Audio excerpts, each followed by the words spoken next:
আসসালামু আলাইকুম ভিউয়ার্স, ফারিজ বনশা হাউজের পক্ষ থেকে সবাইকে শুভেচ্ছা। আজ আমরা জীবন গাছের ওয়্যারিং নিয়ে একটা পর্ব দেখাবো। বনসাইয়ের ক্ষেত্রে ওয়্যারিংটা একটু গুরুত্বপূর্ণ বিষয়।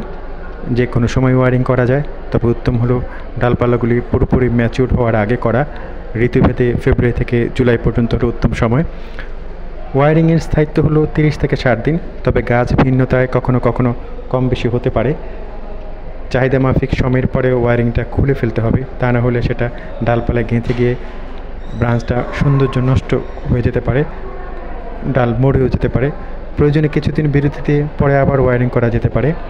ওয়্যারিং করার কৌশলটা ধীরে ধীরে বেশ ভালোভাবে রপ্ত করতে হবে, অন্যথায় ডালপালা ভেঙে যাওয়ার সম্ভাবনা থাকে। একটা বিষয় উল্লেখ্য যে শীতকালে অবশ্যই ওয়্যারিং করা যাবে না। আজকাল বাজারে প্লাস্টিক কোটেড বেশ ভালো ওয়্যার পাওয়া যায়, সুবিধা মতো যে কোনো একটা ব্যবহার করলেই হবে।